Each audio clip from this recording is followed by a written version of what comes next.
and I was using the term 5-0, and every time we saw the police or the feds, no one had ever heard the term until I started to use it.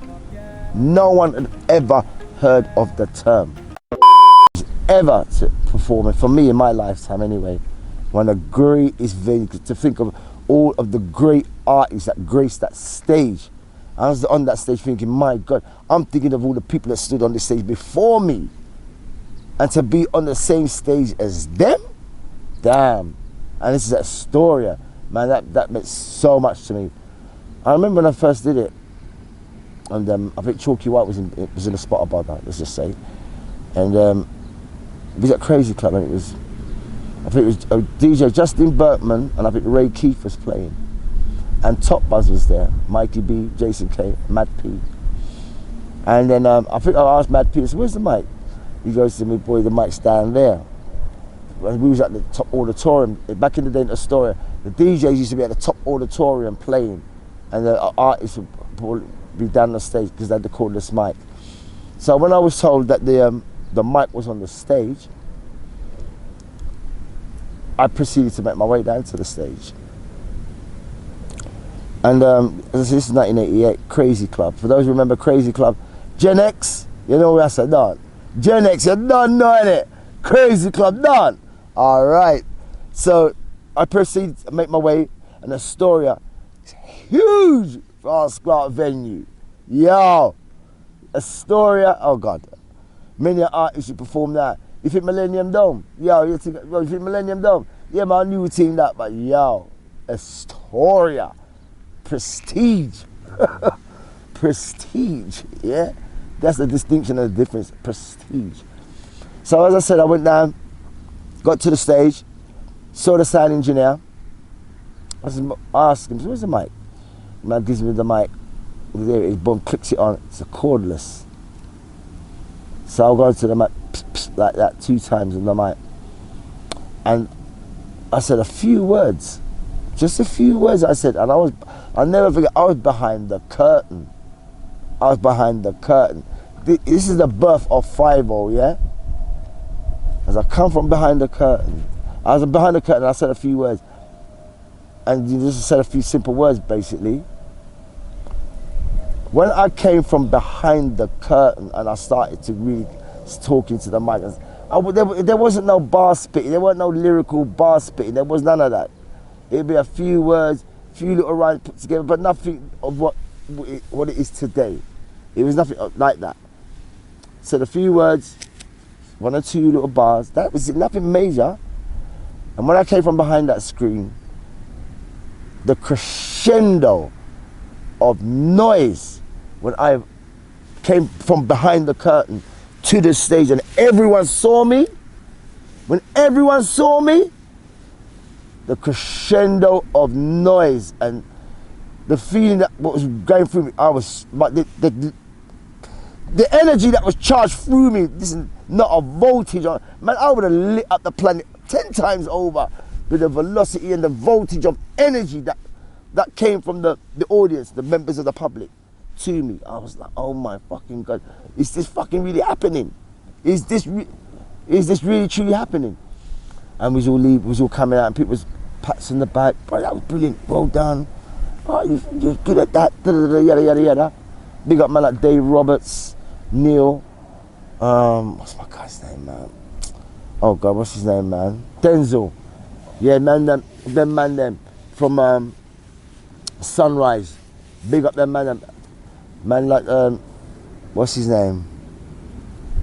Oh God, Taylor and, oh God, those guys, man.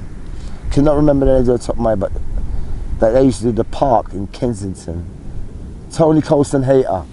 That's the one, Tony Colston Hater. Big up them man then. Yeah, and Jeremy, big up them young then. Them wired up posh boys then. Yeah, Tony Colston Hater and James Taylor, yeah. Big up them man there. Outer Itzy. Yeah, Mandy and all them women there. Yeah man, big up on herself. Yeah man. Them was Knightsbridge, Kensington. Pictures down and stuff, you know? But yeah, so that was the birth, and that was, when I came from behind the curtain, that was it. That was the birth of 5-0. That was it. That was it. That was the birth. Had not really had a name as such, and it was my bridging, Andrew Pitkin. Big up Andrew Pitkin. Yes, him said to me, driving around, I gone to America for a bit, come back, and I was using the term 5-0. And every time we saw the police or the feds, no one had ever heard the term until I started to use it. No one had ever heard of the term. Even the term diss, which was a disrespect. No one had heard of the term. What? Who's no one? Nobody in the country had heard of the term diss. No one. Remember, I'm in America, you know. Okay. I'm coming back from America with this talk here. Because my brothers were the one who was using it. Man, that nigga be dissing, man. I'll be like, what the fuck does this mean? I was just my brother, yeah, what you might say you this way? I mean disrespect, man. I was like, okay. So you just shorten the word. So with that, I started to use it, use the word. Then especially by using the word 5-0, because every time, if there was a situation about as we said to the boy, them, the feds, them, man, you know what I mean, the Babylon back in the day, yeah. You know what I'm saying, them a fly about, you use the term. And when I use the term, boy, I'm here 5-0 up in the place. Man, I said, what the fuck do you mean, 5-0? I said, the feds, man. He goes, you know what? He goes, you know what?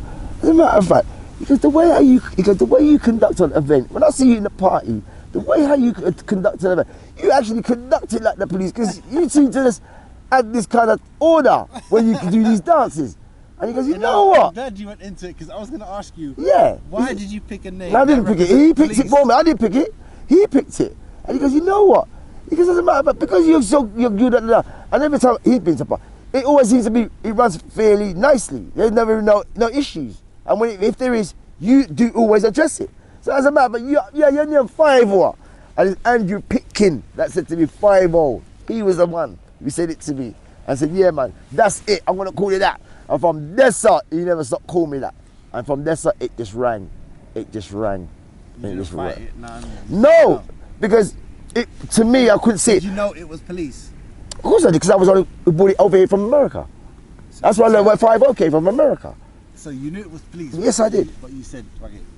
Because I kept using the phrase when we was about, every time I was around him anyway. And we saw that, I could hear them and, oh, fuck, it's 5-0 again, man. What the fuck? What the fuck's that, man? Why do you keep saying that?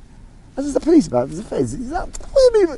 No, man, the police. But no, because it was old talk. So this is I've been ushering in a new era of talk now. You know what I'm saying? And then it came later. I mean, what does that mean? And then when it started to ring true, now, people started to relate. Oh shit, away 5-0, yeah. Bam, and that's what it got related to. I was like, oh shit, that's away, right? Until people got with it. So that was the name and the birth and how 5-0 became 5-0. So there you have it. A lot of limited can actually tell you where their names come from. They don't even know where their names come from. Why? Is that your first and only name? Huh? Is that your first and only name? Why change? What change my name for? People I don't do that. Names when they come up. I don't do that. What am I changing for, brother? Teenagers, you have silly names. Like no. MC Greatest. No. Universal right. MC. Okay. I did have another name. But no. In American football, not in the music. Okay. No, 5-0 in jungle is always going to be 5-0. It's never been nothing else. Never. Outside of that, when I played sports. No, but any music. The first no, that's it. 5-0. That's it. It was never. No, man. No, you mean when I switch up? No. King MC. 5-0. This. That's that. No king. No master. No grand. No topper. No none of that. 5-0 and done. Okay. That's it. No other change up name for nothing. For what? Are you nuts? Who am I running from? What age did you first pick up a mic? 1988. And how old was you? I don't even want to think back. I don't even know. Because you're saying that jungle, the first time 1988. The first time you did any music, you was called 5-0. No, not before I was called. Not before it. I was just my name. Oh, okay. And that's how it was. People were just their name. You never had a MC name. You just walked around with your name. It's my name on the road, innit? Okay. I'm on the road shutting, innit? True talk. Let's be real. Because because all the rappers talk about they used to be shot in, selling drugs. So I shot on the road too. Sanjay and Road, Sanjay and Road, as a matter of fact. There you go. Unless I miss up, do my thing. That's how I cut my teeth, as we say, from the road, from the, you know what I mean, from the cage to the stage. There you go. Simples. It can happen. You got to make it happen. One has to make it happen. As I said, when that adulation came, I was able, it was enough to absorb. And then you might as well tell me about, since I got you, you might as well tell me about your first show. My first show was Crazy Club. That was the first, what I meant as in stepping into Hired. the jungle. Stepping Hired. into the jungle. No, into jungle. And your crew in Jungle. Your first show. Jungle, roast. Go on, tell me about your first show, if you can remember your first show. Was you nervous, heart beating, all that? No, because not as such. Not as such.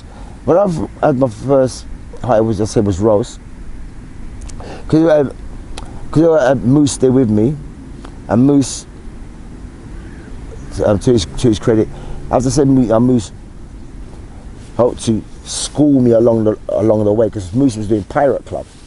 It was type Fin Bar, another Pirate Club, massive them, big up. So Moose was doing Pirate Club, and he helped to school me along the way. You know, let's just say I'm raw, but he had that other, you know what I mean? The other thing that too, the diamond, he had the tools to smooth up the diamond, so to speak. You know what I mean? And chip out the rock and get the diamond. So Moose definitely helped me along those lines then, most definitely. And helped me to craft myself. You know what I'm saying? And let me take my time. There's no rush, there's no hurry. Take your time, breathing, and all those intricate things. You know what I mean? That MC Moose taught me. Yeah, man. So yeah, man. Big up MC Moose. Yes. Yeah, man. Professional capacity. Yeah. Professionally. Okay. I thoroughly enjoyed it. I was elated. I was elated within myself, and that elation transmitted and transcended itself to the people, and the people were saying the same thing, man. You know, really enjoyed that and whatnot. And the greatest thing as well is that Moose always recorded every session. Every session. Tell me this. You remember what you was wearing? Oh, days. What was I wearing? Shit, what was the fashion of the day? What was the style of fashion of the day? You know what I say, back in the them day there, way back in the them day there, roast days, I probably, because I was never really a man who wore like name brands such as, you know, the Versace's and all that. I always go for that independent stuff and just put myself together. People used to call me a bit of an eccentric. But still, you can say it. You can say what you was wearing. Yeah, but more. My way is kind of, if I can remember, because my wears, people always say it's eccentric. It's not what everybody else will wear, which is true. I don't.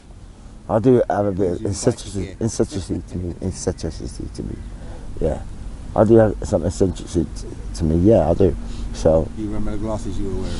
I didn't have the glasses. Imagine about talking about the glasses. You know how I come across the glasses? Yeah, since we're here on OFIs. Yeah, man. Don't forget to subscribe. Yeah, and the glasses story that come where I was in Germany, and I can't remember the fella's name. Darren, I think it's Darren. They used to run a record shop on Kingsland High Road back in the day, right? Anyone remember them there? RGQ remember them there? Certain man remember the record shop was in Kingsland High Street, and Darren was he also DJ, but he was also there selling the music and all that. Now he had gone to Germany to live, had no idea, to play some music and all that. So I think I went to Germany. I think this was my third time I'd gone to Germany, and I think it was Mannheim, and it was Christoph and them man, all type Christoph and them man them, yeah. Oh God, what's the name of them man? Them dance them. Meditation, yeah man, meditation. Jeez, Lord God, this venue was humongous. I swear to God, it has to be like, you know, like Frankfurt's indoor training facilities, because it's huge. It's huge. So I'm on the stage, yeah. So, from my peripheral vision, remember, it's over, there's well over 5,000, 6,000 people in this place. Easy, if not more. So it's a huge stage. So, as I said, I'm up and down the stage, dancing up and down the stage. Innit? So I see someone with these lights on their eyes, on their face, and I go, what is that? I see these lights. And I swear to, ladies and gentlemen, I'm going out to viewers. When Uri Geller says about you can bend the mind with your you can bend your mind, you can bend the spoon with your mind, there is some truth to that. There is some definite truth to that. Because once I saw this person was way yonder. I'm saying in my mind, I want that person to come to me. Because as soon as I see that person with those glasses, I'm going to ask them, where did he get them and can I have them? Honestly, ladies, I kid you not, as God strike me down, if I'm lying, I'm dying. If I'm lying, I'm dying. Straight. It's like I willed that person to come to me. And that person actually came. And they came in front of me while I was on the stage. So when I see this person, it's a German fella. So I'm saying, boy, your glasses. But the communication wasn't really great because my German is not great at all. Let's be straight, let's be honest. My German, speaking the Deutsch, is not the greatest. Okay, so as far as I know with it. So the same fella, Darren, who had the record shop on Kingsland Road, as I said, he was living in Germany. And he spoke, pretty fluent German. So I'm saying to him, I said to Darren, ask this guy, how much does these glasses cost? Because I want them. So he says to the guy, I think it works out, those times was Deutschmarks. There was no euros. So let's get this straight. There was no euros. It was sterling and Deutschmarks. That's it. There was no euro whatsoever. So you know this was a while back, right? So you know this is a while back, way back. So I asked, so Darren speaks and translate the question that I asked the man. He says that it comes to about something like 5 Deutschmarks. So I said to Darren, what's this, how much 5? He goes, 5. It's only about 2 quid, 3 quid. I was like, what? Me just take out my 10 Deutschmarks, yeah? And just give the thing. And I just took the glasses on me. I just gave the brother his money right there on stage. Took the glasses, I said, that's it. Put on those glasses. And that was that. Yeah. That could have been 1990. 1990. Yeah? But I had those glasses and when I had those that was it. Got those glasses and I said, right, wait until I come back to England, I'll put on them thing here in a dance now. Yeah. Soon as, listen, I can't remember what was the first event that when I came back to UK and did, and I put on those glasses. I remember, could have been a world dance. I can't remember the dance, but I remember having them on, and people was like, what is up there? No one had seen it. What is out there? But now they see me. I have the mic, and it sees me with the glasses. And it just took another life. As soon as the people saw the glasses, it was like, yo, they could actually, who's that person? They could follow me up and down the stage because of the lights. I've got my cordless. I can walk through the crowd. They will know it's me. As I said, it's a theme. And now it became a theme. I made sure it became a theme for me now. So, whenever, it could be a first time raver, comes to an event and says, who's who? Who's that? Who's this? It could be a first time person. Who's that on the mic? But when I have those glasses on, they'll be like, who is that? Who's that guy who's that person with the glasses? Who's that guy? Yeah. As I said, it's a theme. So, it's about separating yourself from the bunch, innit? You know what I'm saying? Everybody's got talent and everybody's got skills. But it takes more than talent and skills to separate yourself from the rest of the talent and the skill crew. You've got to have something more than just skill set. So you have to bring something that's never been seen to the eyes of those. And that was what I brought. I brought something to the eyes of that something they have never seen on the stage. And the other thing is, and this is when the fan came in, the fan edition, and I thought, you know, I was tired of being on stage, hot, Yeah, so I don't perspire that a lot, even though I do work out and that. And I was tired of, because my hair, I'd grease my hair and the sweat would be running off the grease on my face. I was tired of using a rag and using my rag to keep myself warm. And I thought, nah. I think when I went to Barcelona, Spain, or even before that, I went to Spain before that, and I saw the fans. And I thought, sure, I took up my fan and started to use it. And I was like, right about now, I don't give a shit how this looks to anyone. Call it gay, call it gender, call it whatever fuck you want to call it. I don't respond. I'm hot, I'm keeping myself cool. So this was the birth of the fan now. So I said, yeah man, and then what I started to do, I got every colour fan on the rainbow. Every colour fan that I have, my colour outfit goes with my fan. Then I started to just get more intrigued with the fans. You know, so I started different colours. Now I've got ones with lights and all that sort of stuff. So if I'm gonna go all the way, if I'm gonna go and do something, as I always say, I'm doing it 100%. I'm gonna do it 100% or I'm not going to do it at all. So I'm going full on, it's all on or nothing. So that becomes the birth of 5-0 with the fan and the glasses. So that becomes my theme. So whenever you see me, well, in the performing capacity, those things you will see. Unless I do my radio show, I bring it forth on the radio show. As I said, it brings attention to the viewer. The viewer is that intrigued when they see things such as that, because as it was once said to me, all I have to be is interesting and exciting. They're the only two things that I need to, and this is what I say when I say about separating yourself from people who got talent and skills and everybody has the same skill set.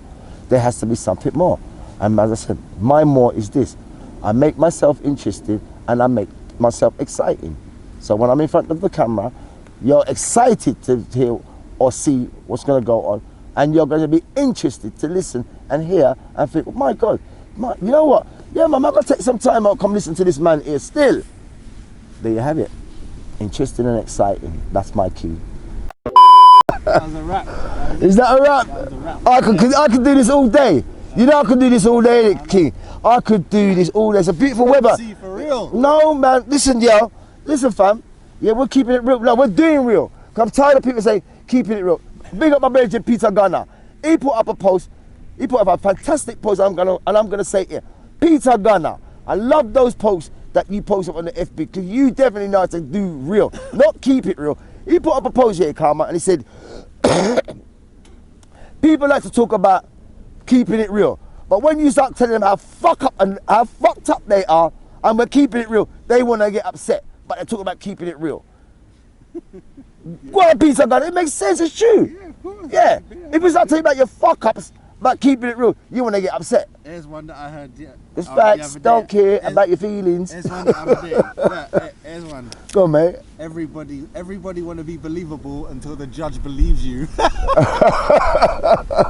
Everybody want to be believable until the judge believes you. All right. When the judge believes you, now you're fucked. But here's another one. So you don't want to be believable then. No, I didn't do it. Yeah. But when you're outside, yeah, I'm bad. I'm about it, exactly. Get in front of the judge. No. Get in front of no, you're on it. Oh, you give me somebody. Oh! Stop driving, going mad.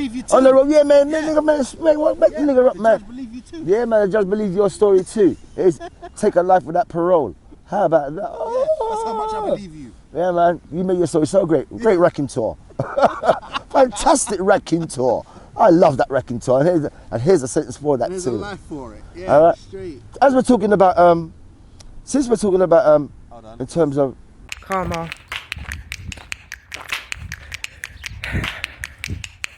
You're amazing. You are. You're amazing. And, you know. Karma View Media.